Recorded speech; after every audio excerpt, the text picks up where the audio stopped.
All right, party people. So today we're gonna talk about the new car that I got for the channel. If you watched the previous video that I uploaded, I think like 2 or 3 weeks ago, something like that, I was talking about how I was trying to purchase a Nissan GT-R or a new 2020 GT500 Shelby.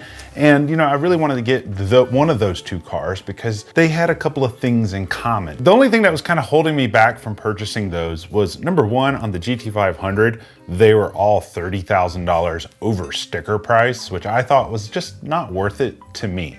And then for the Nissan GT-R, I wanted them to come down about $5,000 in price on a new one because that would free up more money for modifications to do the build with. I did look at a used Nissan GT-R, but it was road hard, put up wet, and it just wasn't worth the $96,000 that they were asking for it, and they didn't want to negotiate. So I did buy a car, it just wasn't either one of them.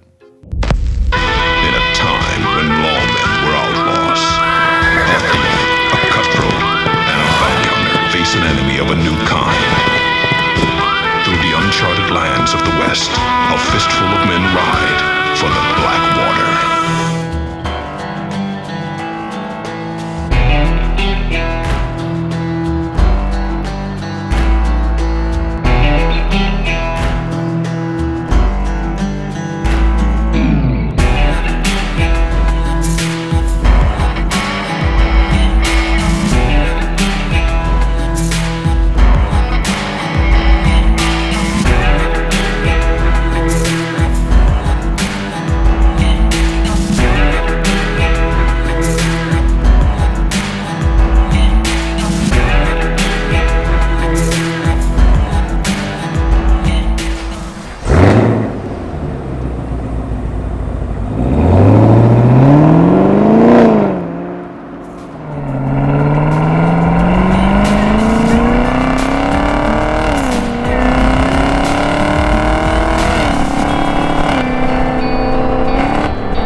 So yeah, that's what we got, was the Camaro ZL1 1LE. It is a 2020 and it is brand new, and yes, we're gonna build it up, which is gonna be a ton of fun because I've never had a V8 muscle car before. So this is gonna be a lot of fun. But let's go out to the garage, let's take a look at it, and then we're gonna drive it around. Then I'm gonna tell you a little bit more about what I have coming for the ZL1 1LE. So if you wanna see more builds and more product reviews on parts and stuff for cars, hit the subscribe button down below. That's just gonna help us, you know, grow and get the attention of other companies. And then it's also gonna help me earn more money for this channel so we can reinvest it into the channel and buy different cars and build them. And while you're at it, just go ahead and hit the little notifications button right there and then just select all notifications. That way you'll be notified every time I upload a video. A 2020 Camaro ZL1 1LE in black. And I'll explain why I got black here in a minute because there is actually a reasoning to it. Now, I know that a ton of you guys are gonna be like, well, dude, you should have got this car. You should have got this car, this car, this car, this car. Guys, if I don't like this car in a year, I can get rid of it and get another car. It's not the end of the world. Like I said, the GT-R, they didn't want to negotiate on the price with me. And then the GT500, obviously they're all $30,000 on markup, and everybody just wanted to play games with me at the dealer. I'd call a dealer and they would be like, yeah, dude, we can't even sell it to you for 10 grand over. And I'm like, yep, see you later. For those of you who might not know about this car, 650 horsepower, 650 pound-feet of torque. I believe at the wheels, that's closer to 570 horsepower and 570 torque. One of the reasons why I wanted to get a GT500 over a Nissan GT-R has to do with the engine and transmission. Let me explain. So on a Nissan GT-R, it cost about $6,000 to $12,000. I know that's quite a variance. To go full bolt-on, flex fuel, and to get roughly 700 wheel horsepower out of them. In order to take the horsepower levels above 700 wheel horsepower on a Nissan GT-R, requires you to get the transmission rebuilt and requires you to probably get the engine rebuilt because your tranny is going to go first. The dual clutch transmission in the Nissan GT-Rs are $20,000. In order to get it rebuilt to handle, you know, more horsepower, like up to say 1,000 horsepower, it's $15,000. In order to get the motor rebuilt is another $15,000.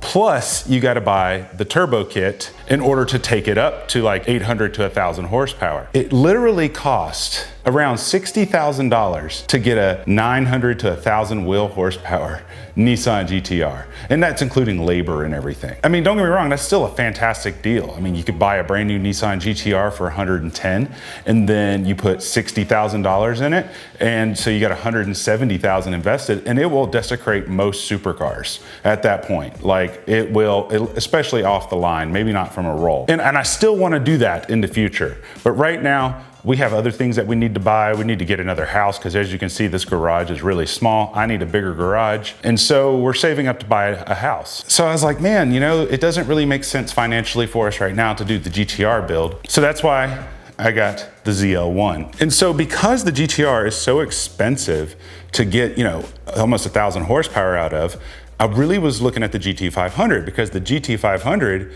you don't got to build the motor, you don't got to build the trans, you literally just start putting superchargers and E85s and all that crazy stuff in it, and people are getting 1,000 horsepower, no problem. The engine isn't failing, the transmission isn't failing. Now on this car, it's kind of the same thing, not quite as good as the GT500 in terms of cranking up the power without supporting the engine. On this car, I actually got the 10-speed auto, and I got the 10-speed auto for a very specific reason. I know a ton of you guys are gonna be like, boo-hoo, it's not a stick. Calm down, people, it's okay. This thing drives very nicely. We're gonna do some driving footage here in a minute and I'll show you. But basically on this engine, you can get this engine almost to 1,000 horsepower. The only thing you'd have to do is like replace one little bearing and, you know, the camshaft and maybe the heads, but it doesn't cost nowhere close as of what it would cost to build a GTR motor. This transmission can handle a ton of power.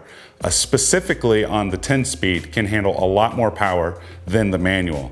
The only thing that has to be done to this one is you do got to get a ring set or a gear set, I forget what it is. I believe it's 7th gear on this that has some issues when you get up into the big power. But aside from that, I mean, it's pretty bulletproof. I haven't seen anyone blow a motor on it yet. I'm sure it's happened, I just haven't seen it. Has a supercharged 6.2 liter V8. On the front here has the bumper canards, or as some people call it, the dive planes. Has this huge front splitter. This one also has the carbon fiber wing. This is all OEM. Has the blacked out taillights. It also has a vented hood. The middle section is carbon fiber. And on the 1LE, this outer section here is actually vinyl wrapped from the factory. Underneath this vinyl wrap is the factory color paint. I didn't know that until I got it, and I was like, man, what if I don't like this? And they're like, just peel it off. And I was like, oh, okay, that works. So this car right here, I paid about 70 grand for it. I know some people have gotten better deals and some people have gotten worse deals. Mine's kind of in the middle. There's basically two offerings for the ZL1. There's a standard ZL1, then there's the 1LE. The main differences between this and the standard ZL1. Standard ZL1 doesn't get dive planes or the rear wing, and the hood is not vinyl wrapped on it, which that's not a big deal. Anybody can vinyl wrap a hood almost. The other difference is on the standard ZL1, you get magnetic ride control. So you got like comfort mode, sport mode, all that stuff, and adjustable suspension. This one doesn't, but this one gets a different set of wheels, which I'm glad it did because this car actually came out to be a lot cheaper for me than buying a standard ZL1. I'll tell you why in a minute, but this one comes with 19 by 11s on the front, 19 by 12s on the back. It has 325 width tires on the back, 305 width on the front. And it comes with these Goodyear F1 Supercar 3Rs. They're only a tread life of 100, so I'm gonna have to change those out soon for the street. I don't like the OEM wheels on the standard ZL1. I just wasn't a big fan of them. But these wheels, this is actually probably one of the nicest OEM wheels that I've actually ever seen.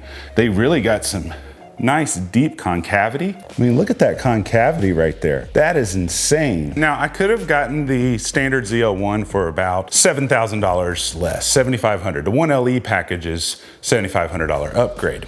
If I bought a standard ZL1, I was definitely gonna buy that wing. I was definitely gonna buy aftermarket wheels. And I was probably definitely gonna put some dive planes on it at least. How does this save me money? Well, I'm not saying I would have bought these wheels exactly, I may have. I was definitely gonna have to buy a new set of wheels. And if I was gonna buy a new set of wheels, that would probably cost me about 3 grand. I would just say on average, I don't know the exact price, but it would have cost about $3,000. That OEM spoiler back here is $4,000. Now you can get aftermarket, but this is carbon fiber. The base of this spoiler is not carbon fiber. but this part is. Now there are aftermarket solutions available, but I probably would have wanted OEM. The fact that you get this wing, those wheels, this suspension on here is a track suspension. I'll talk more about that in a minute. And then you get the dive planes and everything for just $7,000. It definitely saved me money. So I went with this one. Now I've done a few little upgrades on it already, nothing major, but I'll be showing those in future videos. Earlier I was talking about why I bought a black car. So for those of you that have been following the channel, I still have the Civic Type R. The Civic Type R is actually being vinyl wrapped right now, and it's not finished. There's a lot that goes into a vinyl wrap. So for example, if you want to do a complete color change, it actually costs a lot more money to vinyl wrap it than if you were to wrap it in a color that was similar to the existing car's color. The reason that is they have to take off all the body panels to wrap all the way around the corners because it's such a drastic color change. Well, with black, the cool thing is it doesn't matter what color I wrap it, it's the best color to wrap. So when you open the doors, your door jambs are always black. That'll match any color I decide to wrap it. The other cool thing about that is when they start getting into these seams right here, it won't be as labor intensive for removing all the panels to make sure we got 100% coverage. Another thing I noticed when they were wrapped, like say for example, this car was red and I wanted to wrap it black. Well, when the light gets inside these seams, you're gonna see red all throughout there. And unless you go inside and start wrapping in there, it looks like crap. So the only reason I bought black was because it's the best color to wrap. I hate black cars otherwise. Let's stop wasting time. Let's go take it for a drive and I'll do a cold start for you.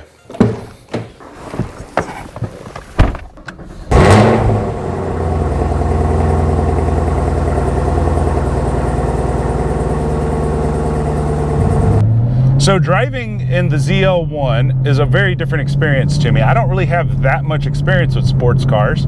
Basically, the only sports car I've ever owned is my Civic Type R. The Civic Si that I had before that, I'm not going to consider that a sports car. Type R, yeah, that's definitely a sports car.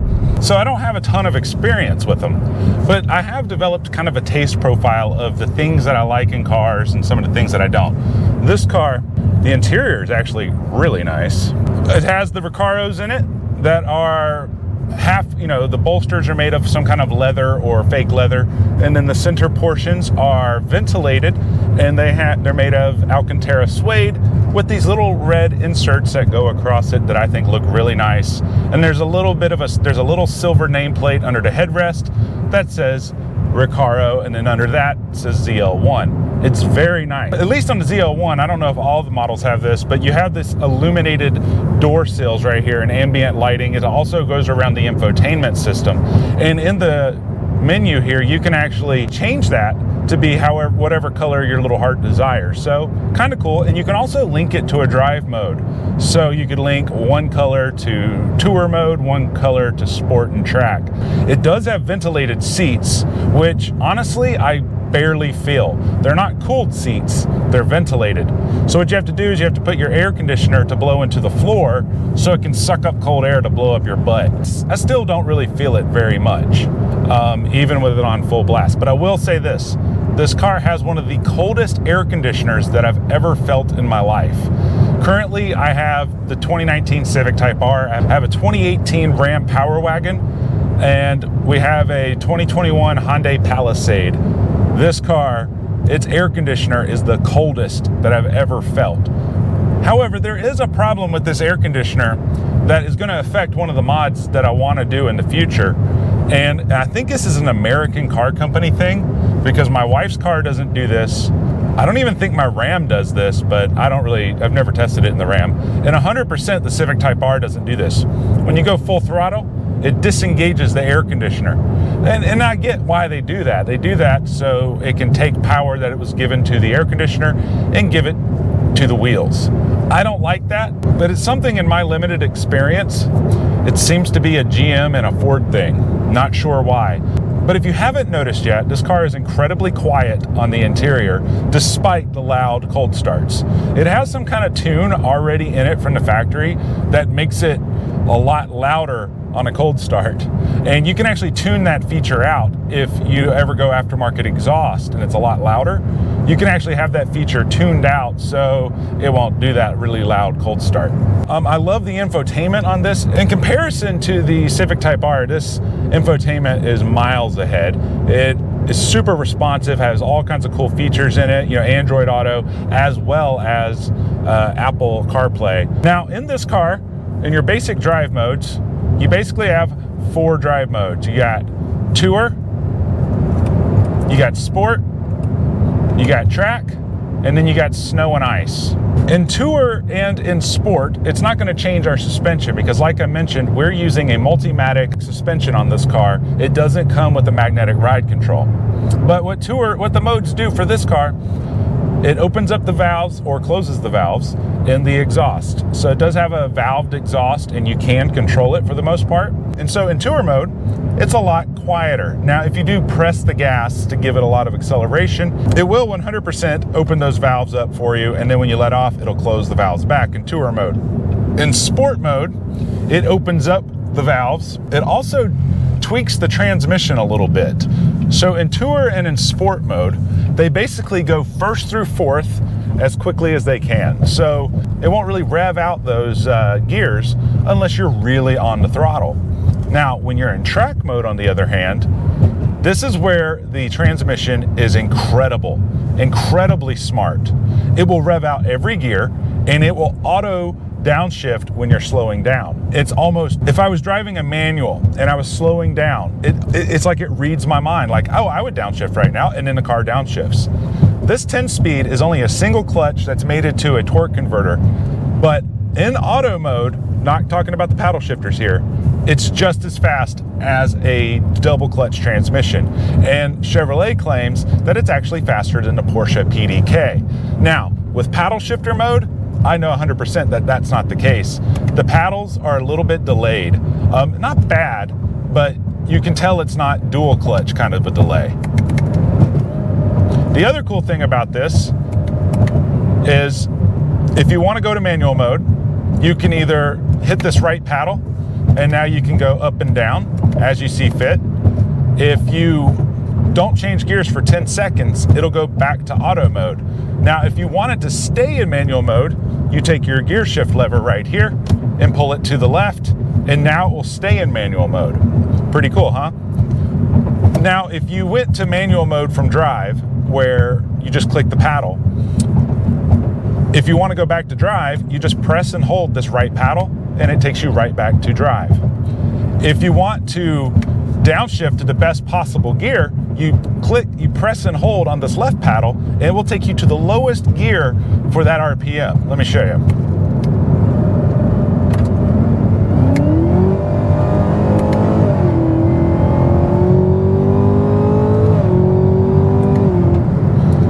That was really fast. We're not doing that again. Holy cow. So I was shifting manually right there. Let me show you what auto feels like. Auto is a shitload faster. All right, here we go.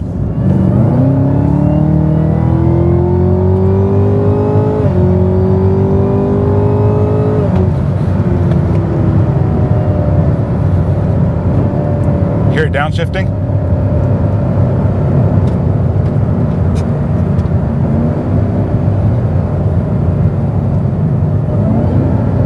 So that's all doing it on its own. I'm not downshifting it. That's in track mode.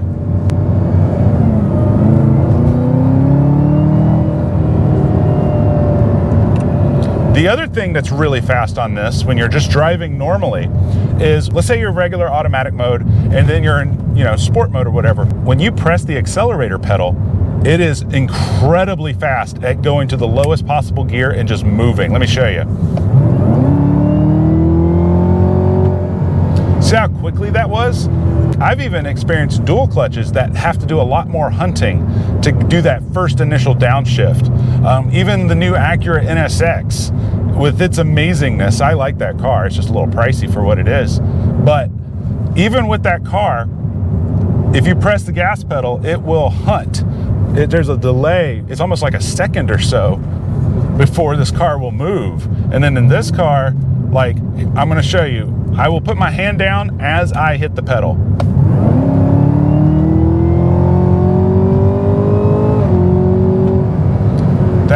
insane. Literally insane. So when you're in sport mode, it doesn't really downshift as much. It does a little bit, but they're not as aggressive as track mode. One gripe I do have about this car is there's nowhere to put anything. Your center console on the inside is crazy small. I'm a little spoiled with the Civic Type R because it has storage for days. You have two tiny cup holders and nowhere to put your phone. There is a wireless charging pad right here behind me that's kind of in the back seat, but it's too small to fit my phone. I have a Note 9, it won't fit on it. And moreover than that, if your phone does fit, whenever you gun it, it just flies off of it. So it's a little bit useless. There's no door pockets, nowhere in the doors to put anything. And so I had to buy a special phone holder just for this car, which we'll be making a video on in a little bit, because literally there's nowhere to put your phone. So we're about to hit a little bit of curvy section. This is the closest curvy road to where I live, and unfortunately it's not very long. So I'm just gonna put it in track mode, and then I'm just gonna leave it in automatic, and we're gonna go around these corners here.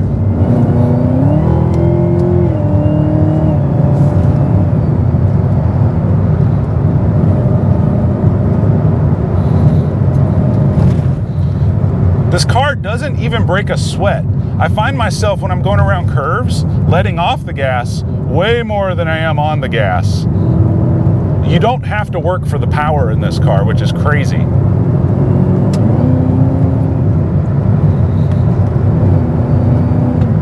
Not only that, I'm not a professional driver, so I'm not going to take any chances here. Now, if you ever go to a racetrack, it also has other modes beyond the standard tour, sport, track, and snow and ice. In order to get into those modes, your car has to be at a stop. You can't do it while you're rolling. But right here, right behind your gear shifter, there is a button for traction control off. You need to be in either sport or track mode, and you need to be at a stop. Cool. You're gonna press this off button twice, but you have to do it in the right timing or it doesn't work. It's a little bit finicky. So I'm gonna hit 1, 2. Still didn't work. Yeah, this is weird. All right, so you need to be in park, actually. Foot off the brake. For some reason, if you put your foot on the brake, there's this menu that pops up on your center dial here, but it goes away if your foot's on the brake. So you got wet, dry, Sport 1, Sport 2, and race. And you use this mode right here, this mode button, to select, and then you hit select on your steering wheel or in Sport 1. Basically, these modes determine how much your traction control and stability control are going to be working. The traction control and stability control in this car are amazing. I never notice when it's working, which is crazy. Like in the Civic Type R, when you start spinning, your engine bogs. This one, I never hear the engine bog, ever. But yet it gives me the most power that it can afford to give me for the current traction control setting. Oh dang, I got a tire going low. I better go home. Let me check that. Well, damn, I got a flat tire. I guess this is a good time to document my experience of fixing it. Let's go. So you can see right there in the center, it shows my rear right tire is only at 20 PSI. It just went down to 19. I must have ran over something. Thankfully, this thing does have a way to fix it in the back. So let's get that out. Trunk button's right here on the door. Yeah, we gotta fix that or we're not gonna make it home. So back here is a kit for fixing it. So it comes with some temporary tire sealant here, and then it comes with a compressor that plugs into your cigarette lighter. So I'm gonna get this hooked up real fast. So if you're wondering how this works, that little hose connects to this. This is your sealant. That connects onto the unit itself. And then we're gonna take this guy off. Ooh, that's hot. And we're gonna put this guy on. And hopefully this works. And then I guess we just turn this on. Well, let's go look at the dash real quick. It'll tell me what my pressures are.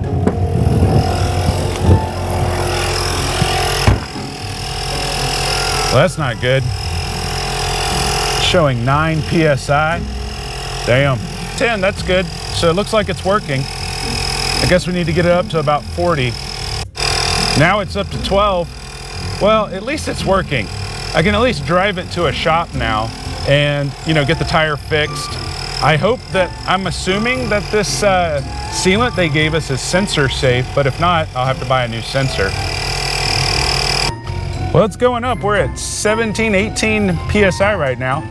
As soon as it gets up to about 36 or 40, I'm just gonna drive it on home, but maybe we can get it all the way up to 40 and just finish the video. That would be kind of cool too. All right, well, we're almost to 40 PSI or 39 PSI, wherever we need to be. I will say this, one thing that really saved my butt is, you know, we're out here in the middle of nowhere. I don't have much signal on my phone, and I was trying to look up a video to make sure that I used that tire inflator right. I was gonna go through the manual, but I just tried Googling it first because it's faster. Thankfully, this car has Wi-Fi hotspot. So yeah, I was able to get that going. I was able to find the video to get the tire inflator kit. And we are almost there, guys. 39 PSI, let's rock. Well, guys, I will say that's my first time ever using a tire inflation kit on the side of the road. I mean, I've had flats in the past, but I've always had a spare tire. So this is definitely new to me, which is all right. But we're gonna go ahead and turn around because my PSI is already going back down. So I don't know if it really worked, but I think we gotta start moving to really get that tire sealant to get in the right spot and seal the tire. So let's get moving here, see if it, because we were at 39 PSI, now we're at 34. So anyways, while we're driving back, I'll tell you about the different track modes. So you got wet, you got dry, you got Sport 1, Sport 2, and Race. Basically, the more stability control is turned off and the more traction control is turned off. So when you're in race mode, you are completely on your own. There's nothing on this car that will save you at that point. A lot of guys that drag race use wet mode, and they tend to get really good launches in wet mode. So that's good to know.